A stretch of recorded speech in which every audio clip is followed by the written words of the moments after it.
Welcome to the Deeper Blue podcast, your weekly guide to everything that is happening around the world underwater. My name is Stephen Whelan. I'm the founder of DeeperBlue.com, the world's most popular diving website. Every week, the Deeper Blue podcast covers everything that's happening in the scuba diving, freediving, diving travel, and ocean advocates world. So join us as we explore the Deeper Blue. Hi everyone, episode 15 of the Deeper Blue podcast.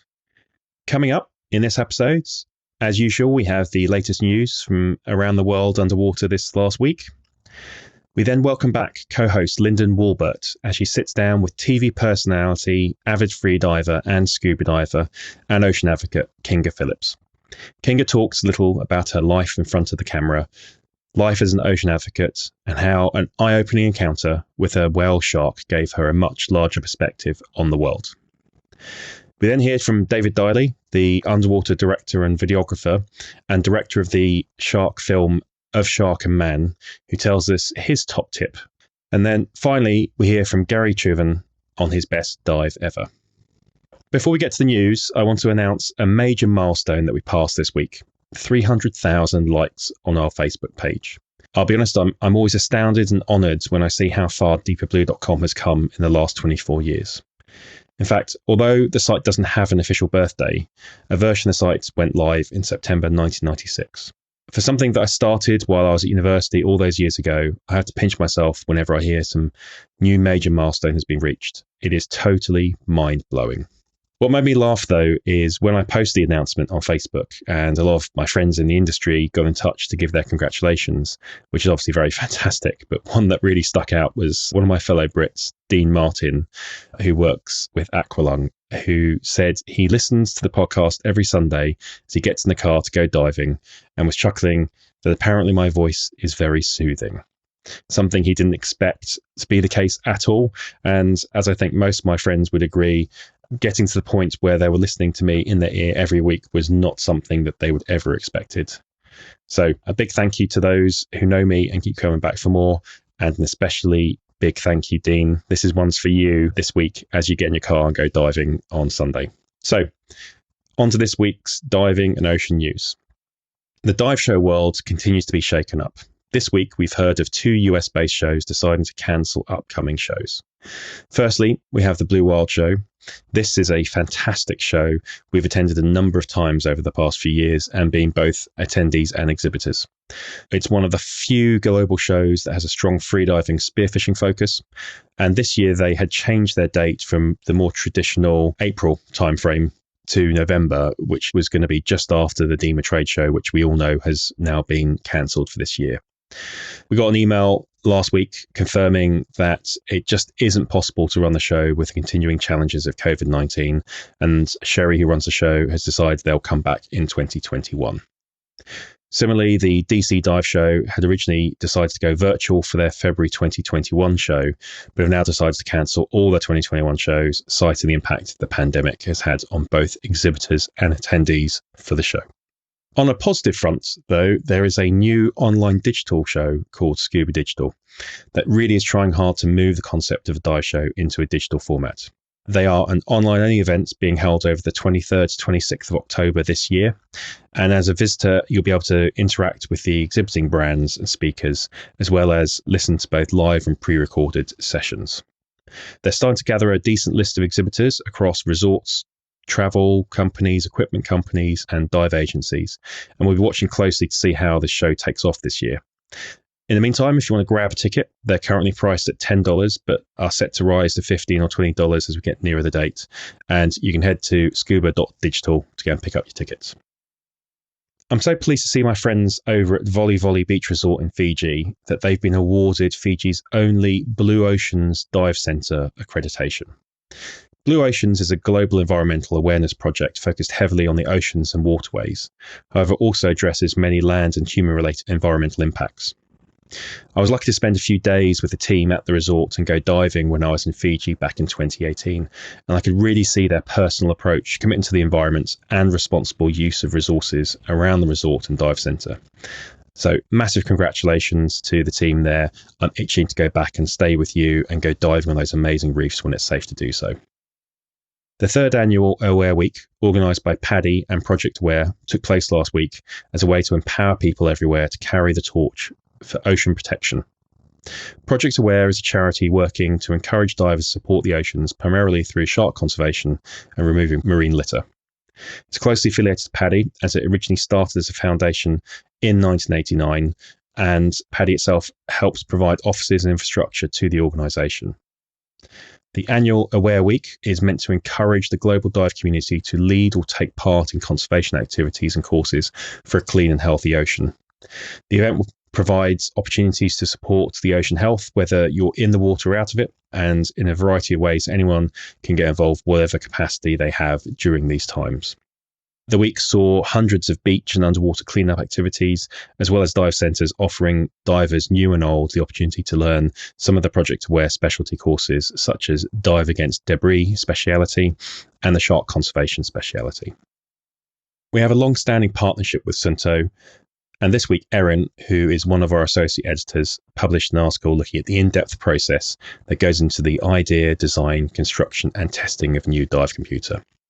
In this case, it was a 2-year journey to bring the Sunto D5 wristwatch computer to life, and included dozens of people to take it from concept through development and then the final launch that we were at the DEMA show back in 2018.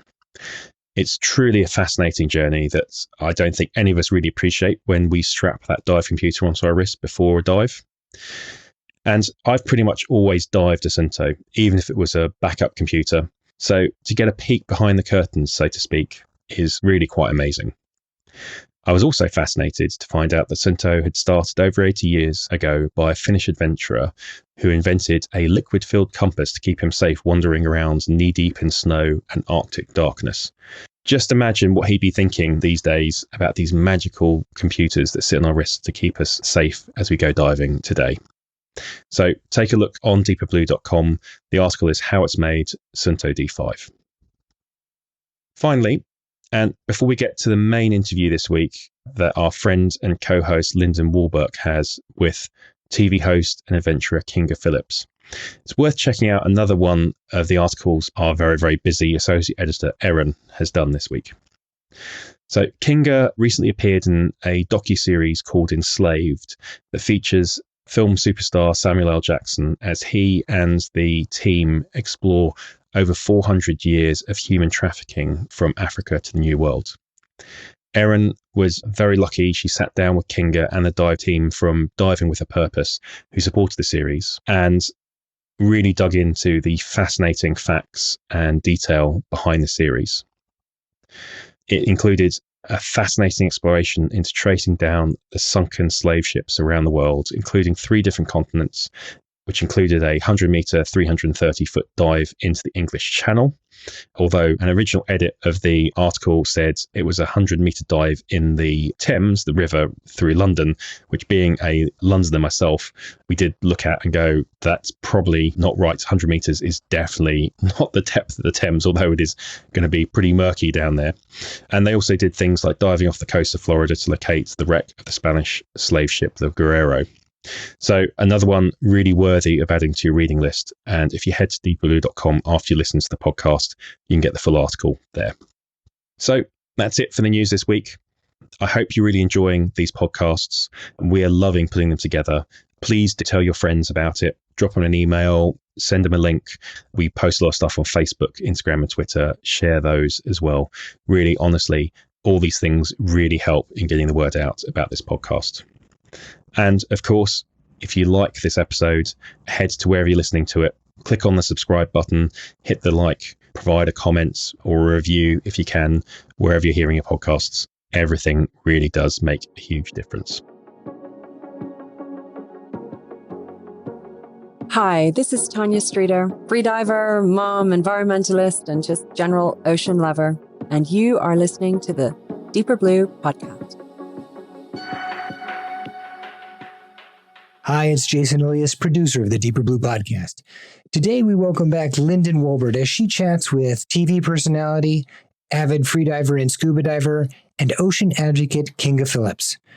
Kinga talks a little bit about her life in front of the camera, her life as an ocean advocate, and the realization of how one day with a whale shark gave her a much larger perspective on the world. I'm Linden Wolbert, and I am here with Kinga Philipps, a wonderful ocean advocate, a host on many different television shows, and an avid diver, freediving and scuba diving both. Kinga, welcome to the Deeper Blue podcast. Thank you, Linden, so much for having me. I'd love to know a little bit more about you and what you do. Well, I am, as you said, a journalist, and I am a TV host, and I have also had the pleasure of being an ocean advocate, in particular with the group Shark Allies that I work with that conserves sharks as apex predators and also the oceans as a whole because they are so incredibly important.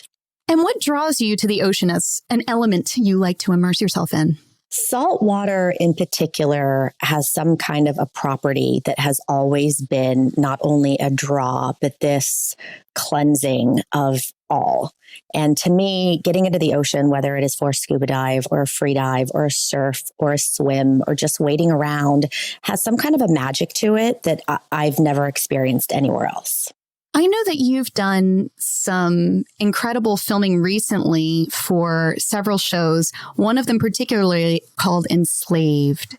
And can you share a little bit about that with us? I can. So Enslaved is a 6-part series that will air on Epic starting in September. And the premise of the series is to take a look at the transatlantic slave trade, the history of, through the lens of diving shipwrecks associated with the slave trade all over the world. So we got to go to some of the most spectacular, exotic, beautiful, harrowing areas from the English Channel that was so dynamic from an ocean perspective to the coast of Costa Rica that was beautiful and warm and relaxed and tell these profound stories. Wow. And what was it like to be on those shipwrecks, knowing the history of some of those spaces that were now submerged? There's a duality when you're doing a show like that, because from one sense, you have this incredible camaraderie with your team, and you are filming in some of the most beautiful locations in the world. And we are also all the biggest fans of the ocean. So there's this immense joy of getting to do what we do and do these dives and experience these things and see the shipwrecks and see the area and being in these like dynamic, beautiful, colorful environments. And then as soon as you just feel your excitement growing about how lucky you are to be there, you layer in the feeling and the realization of what we are actually doing there and the story that we are telling, which is harrowing and dark and awful and truly the bottom of the barrel of human history and how humans treated each other. So there is very much a double-edged sword of the magic and the beauty of the locations and the people and the places and the ocean environments and also the history of what we're discussing. And when you're on these dives, whether you're doing something for natural history, whether you're doing something for human history, what is a moment that you can recall that was just definitive of your connection to the sea? You know, I have had so much pleasure in the shows for National Geographic and Travel Channel and Sci-Fi and all the shows that I've done over the years. So there's always been a water element and an ocean element because I think the producers know that I gravitate towards that and it's just a fun visual space. So I've had that pleasure of getting to speak to the ocean environment and its predators and how spectacular it is on TV, even if the particular show isn't about that. But to me, some of the most incredible moments that I've had have truly been on a personal scale. And one of the most magnificent ones is going out to find whale sharks. And I went to Isla Mujeres by myself once because I wanted to see them so badly. And it was a spectacular experience. And they have the massive gatherings of them there. A 450 large, I think was the largest one recorded. And it was wonderful. But it was also tourists crawling all over each other. And you can't blame them for that. It's an incredible spectacle. You want people to see it, but there's that balance of experiencing our ocean in a responsible way. 2 years later, I went back with my sister and two of my best girlfriends, and we went to Isla Hallbosch this time. And they also take you out to see the whale sharks, to the same area, in fact. And somehow we ended up on this boat. We ended up in this beautiful blue water, and the four of us girls swam with honestly 10 plus massive whale sharks for 2 hours, and it was just us. And in that moment, it occurred to me that on this planet of almost 8 billion people, here are four of us tiny little humanoids having this incredible experience with these wonderful, spectacular Disney-like animatronic creatures, and it was just us. And that is why the ocean is so profound to me, that it is so vast and so incredible, and there are so many magical moments that you can experience like that, and it just be you.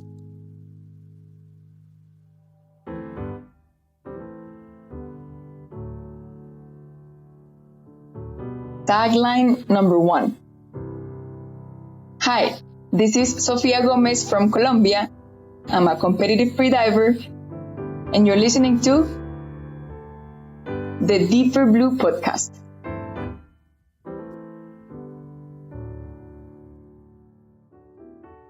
Today's top tip comes from David Diley, underwater director and videographer, and director of Shark and Man. David tells us that if we really want to be good underwater, we have to start training above it. My top tip for anybody wanting to get into the world of underwater cinematography is do not rush. The first thing is get your diving right. You can't even think about capturing any kind of usable or high quality footage with a camera, regardless of what camera it is that you have available, if your diving isn't right, and in particular, if your buoyancy isn't right. You almost want to be able to dive without thinking about it, because a lot of the time you're going to be invested in what's happening on the screen of your camera, and you need to be in a position where your diving is strong enough and good enough that that's not going to cause you any problems. And I'll split that into a second part, which is if you really, really want to get into that, maybe you're a diver at the moment, and you could be a professional diver. You could be a very, very experienced diver, or you're just starting out on your diving journey, is film topside first. Get good with a camera on land, because you don't have all the other stuff to think about. You get the fundamentals right. Focus, exposure, composition, storytelling, get them right, learn your camera, know what you're doing, so that then when you combine the two, your diving is so good that it comes second nature. You don't really need to think about it so much. And the camera side of it is so good, it comes second nature that you don't really need to think about it so much. When you get to the point where you've got both of those together, when you're underwater, you'll be able to capture much, much better quality footage.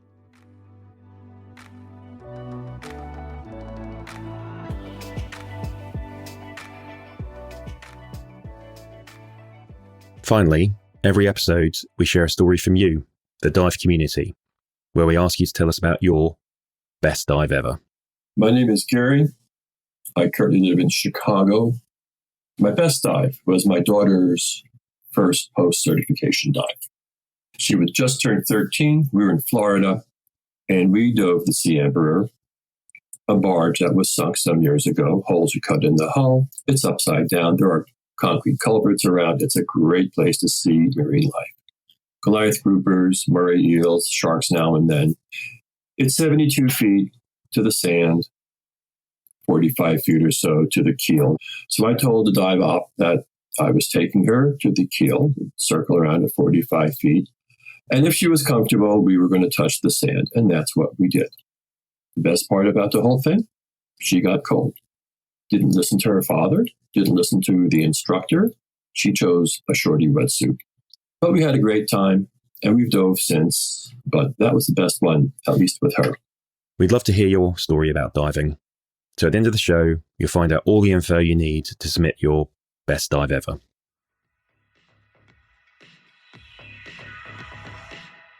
Thanks for listening to the DeeperBlue podcast. Find out more on all the stories you've heard this week, plus connect to the world's largest online dive community at DeeperBlue.com. And if you like what you've heard, please subscribe, like, and comment wherever you hear your podcasts. These comments and subscribes really make a difference. Before we go, I want to give a big shout out to Jason Elias, our producer. In case you didn't know, he has an amazing podcast about people who have a deep connection to our world's oceans. Connections strong enough that they've dedicated some part of their lives to being in or working on behalf of the water. Take a listen when you get a moment to Jason's show, The Big Deep Podcast. Every week, we want to hear your stories and share them with the world. So please record and send in your short story of your best dive ever. Keep it brief, no longer than 2 minutes, please. And in it, tell us your name and location, where you were on the dive, what happened that made it so great, and why it's meant so much to you. You can get that over to us at bestdiveever@DeeperBlue.com, or head to our website, podcast.DeeperBlue.com/bestdiveever. Join us again next week and explore much more of the Deeper Blue.